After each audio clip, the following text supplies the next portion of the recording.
He said.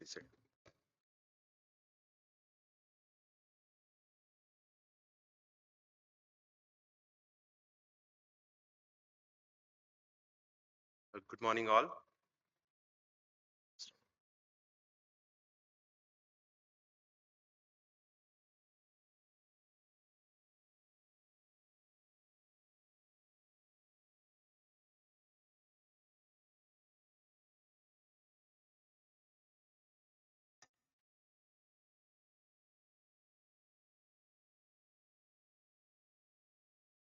They're getting arranged. Um, Anand, I thank the organizers for giving me this opportunity. When I was asked to do this pro-con debate, um, especially when the topic was methylene blue, I thought there is nothing much in that. So it's easy. Why should I should use it when it doesn't have much of um, any advantage?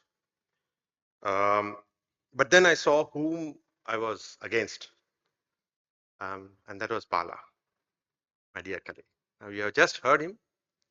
Now Bala has this magnetic personality with innocent childlike face, and when he delivers a talk, it's very convincing. I had no doubt that he's going to convince everyone to use the methylene blue as soon as they leave the hall. In fact, um, I was convinced that after his talk, people are definitely going to have go on with Bala, Bala, Bala. And when he's going to do that, uh, indirectly he's trying to tell me, Anand, that's it. He's going to use all his complex statistics and super added with his charm to tell everyone, go and use methylene blue. But no, as a well-wisher for you all, I'm going to show you the other side also. So whenever I go back to very basic. I like to keep the things very, very, very simple. I have a medication. I have a drug. Why should I use it? Simple. And it's going. So theoretically, whenever I write any medication, I go through this checklist. Ideally, all these checklists should be ticked. One, is there any pathophysiological basis? Two, is there any pharmacological basis associated with safety profile, which is very important? Is there any evidence? These are the standard things which we all use. But there are two more things that gets added, which I try to avoid as much as possible.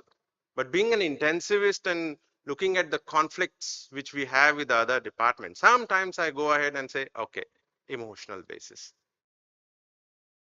There is another last base which I don't want to go into, but there is something called as pharmacological or pharmaceutical company basis, which sometimes we use it. So that's a completely different topic. But long and short, I try to keep the things very, very, very, very simple. So let's look at for the methylene blue. Bala has already informed that vasoplagia in the shock is multifactorial, and there are multiple things. It's a pro-inflammatory state. There is a capillary leak. There is a relative hypovolemia. There is that the shock is because of the increase in the pooling of the blood in the capacitance vessels. One of the major factors they found out was a nitric oxide, which Bala has mentioned. That nitric oxide production becomes a center for the vasoplagia. If you look at why the nitric oxide is there, then if you go into literature, it has a lot of good things that happen. Nitric oxide is important for us, especially in sepsis septic shock, as it has an antioxidant activity. It prevents apoptosis. It prevents the thrombosis. It has anti-inflammatory activities and toxic to the pathogens. Now, these all things come out from the various isomers of the nitric oxide. So when the nitric oxide synthase comes out, we have an endothelial E nitric oxide, and then we have neutral nitric oxides, and then we have inducible nitric oxide. The inducible nitric oxide is the one which would cause a vasodilatation and all the pathophysiology which Bala described. So is there a strong pathophysiological basis for using methylene blue? Let's come to that. Pharmacologically, methylene blue is a selective nitric oxide inhibitor. I'm giving an advantage here to Bala, saying that, okay, if there was a study where they use a non-selective nitric oxide inhibitor, and when that study came, it was completely stopped because it was causing more harm as it was taking away all the advantage of the nitric oxide. But this methylene blue came up as a selective nitric oxide inhibitor. Now, methylene blue has been used in the medical science for various reasons, for the toxicity, for methemoglobin. I have no argument on that in using it. When it comes to the refractory shock, that's when the trouble starts. Pharmacologically, it has a very high volume of distribution. And now you know that in a sepsis septic shock with so much of capillary leak, the physiology pharmacokinetic is all over the place. So for a volume of distribution, you know, it's not calculated. So you cannot titrate the drug specifically, especially when there is a high volume of distribution. And methylene blue has a high volume of distribution. It is a short acting. We need to have an infusion. And with this kind of pharmacokinetics, the effect is unpredictable. Look at the safety profile. When the effect is unpredictable and when you're using infusion, you tend to overdose or underdose. As it is excreted and metabolized in liver and kidney, the toxicity increases. It also inhibits the cytochrome P450. Bala has already explained that how it squeezes the splanchnic circulation. My sepsis already the gut is at jeopardized. And now I'm adding something more which is going to further squeeze my gut vessels. So it's going to add some more trouble. Not to forget the paradoxical methemoglobinemia. For those who are at risk of serotonin syndrome, this serotonin syndrome is really a serious problem. It may induce, it may be 1 in 10, 1 in 100, 1 in 1000, but if it happens in your ICU, then you are already screwed up.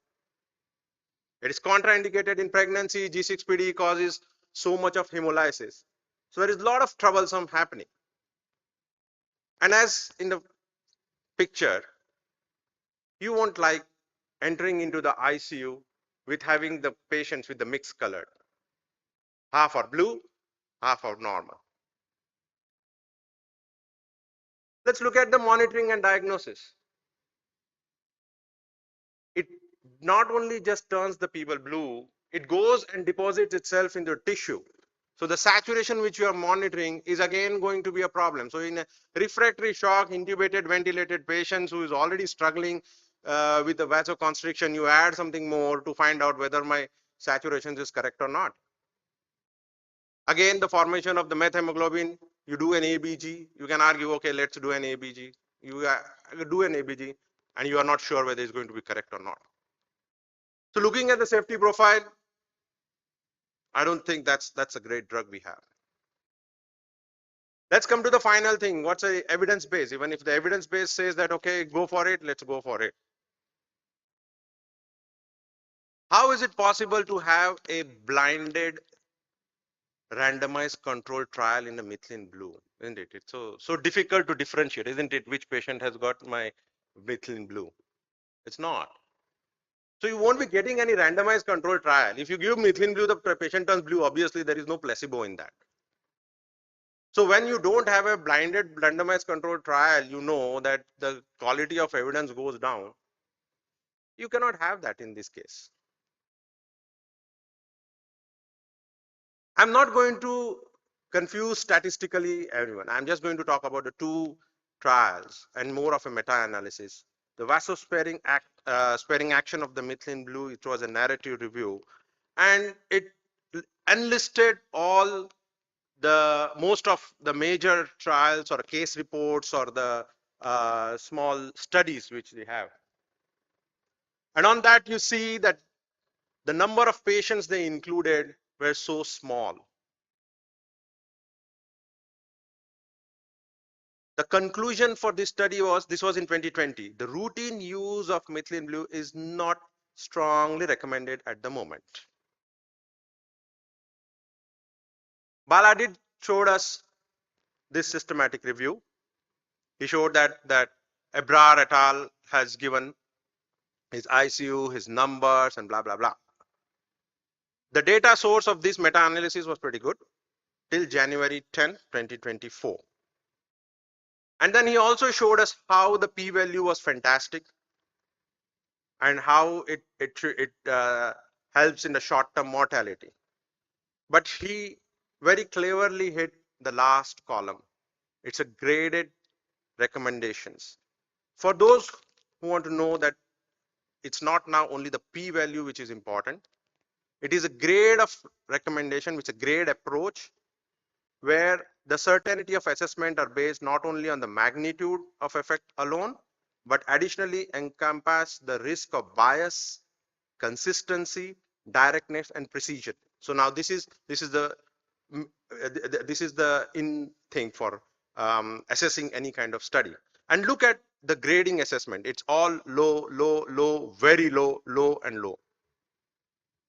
So in the conclusion, he just showed that methylene blue may reduce the short-term mortality, duration of vasopressor and hospital stay. But look at the grading. It is based on the low level of certainty. So obviously no study, no society is recommending for you. And obviously you don't want your patients to turn into blue and have all sorts of adverse drug reaction for the thing which you are not sure. So at least you do no harm if you can't do any good.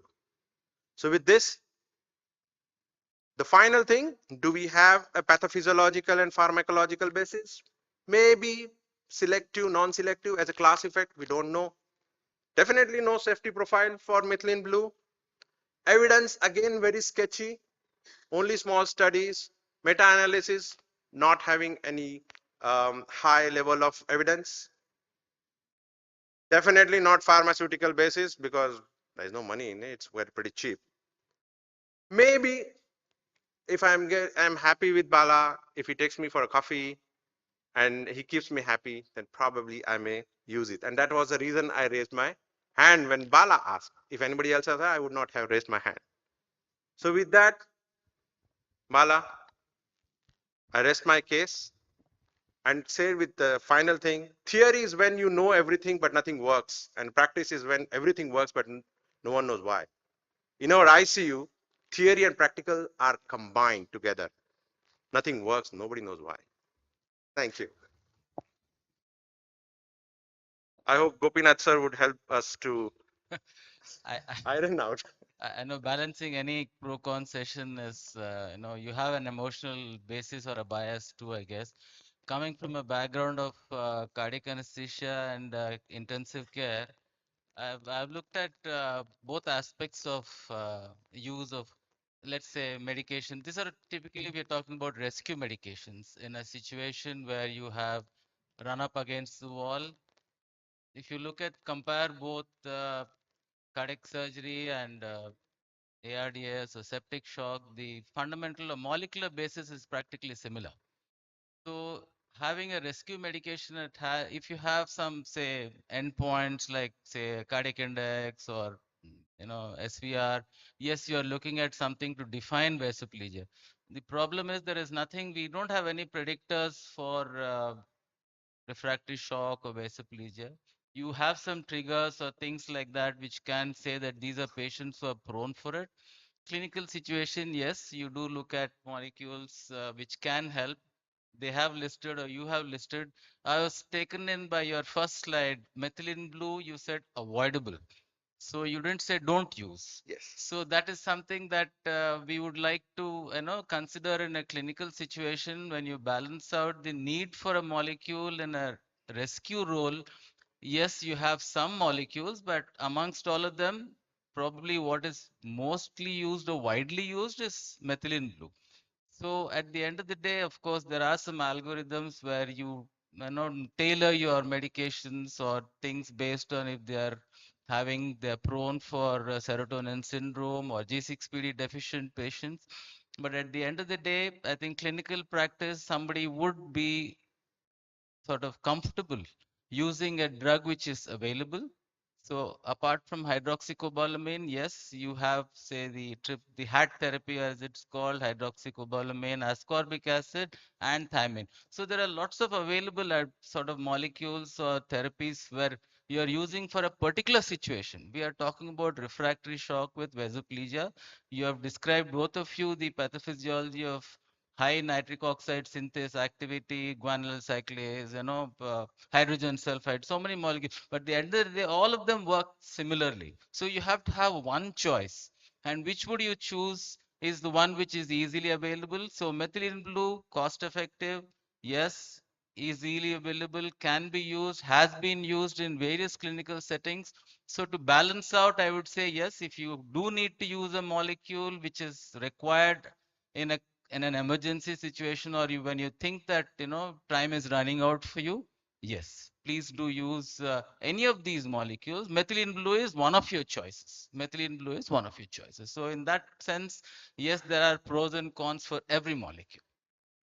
So I think I would request Bala to come up on stage if anybody wants to speak for, against, or add comments from their practice. So having used this molecule in both settings, I feel comfortable that yes, it can be, you know, used as a rescue molecule in an emergency. Definitely yes, definitely yes. Of course, other molecules also we have used, but this is one of them.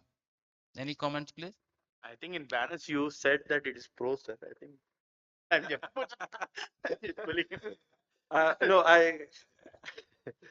so yes, as sir rightly said, when you are trying to use in refractory shock in a post cardiac patient, so here the patient selection becomes very, very important. If you're looking at a multi-organ failure, renal failure, liver failure patients, and then you are having already a gut is jeopardized, you are already on 1, 2, 3, 4 vasopressors or 3 vasopressors with a high dose, it becomes a very tricky when you're trying to use a methylene in these kind of patients. Post cardiac surgery patients, if you are using those patients who's got still the liver is still at is working, the kidneys are still working, there is not much of the multi-organ involvement, the signs of the patient going in a serotonin syndrome is less likely. All these situations, yes, at a short period of time, methylene blue will improve your mean arterial pressure. There is no doubt about it. But at the same time, you need to follow it up. You have to follow it up whether it's clearing your lactate. You have to follow it up whether it's reaching your goals of resuscitation. You have to follow it up whether there is any hemodynamic stability happening. If it's not happening, it is not happening in over like 24 hours, or rather 24 hours is quite long time I'm saying, rather in next 6 to 8 hours, then you have to start rethinking whether I'm going to see any kind of adverse events because of the methylene blue or not. If it's not, then you can go ahead cautiously. But if it's in a multi-organ failure, you have to be much, much, much more vigilant, I would say. Just to add to that, the setting is different, yes, in patients, but the goal at the end of the day in refractory shock is to maintain organ perfusion. You don't want to jeopardize all the organs which are failing further. So your primary goal is to maintain perfusion. So whatever be the means, like I said, yes, methylene blue is one of the means to do it.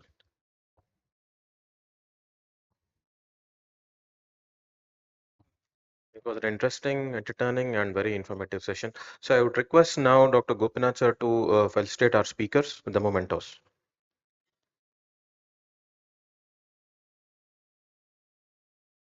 Dr. Anand Joshi sir.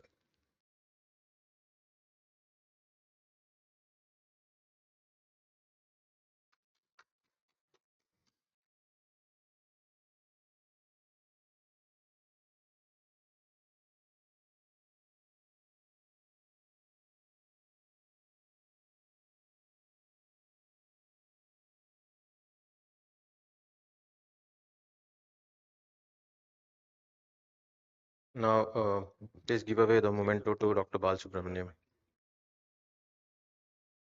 अच्छा change हो गया क्या?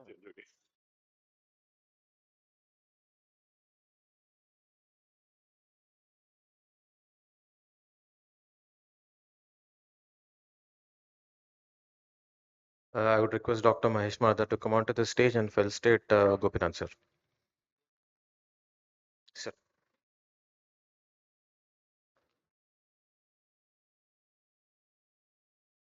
Round of applause, please.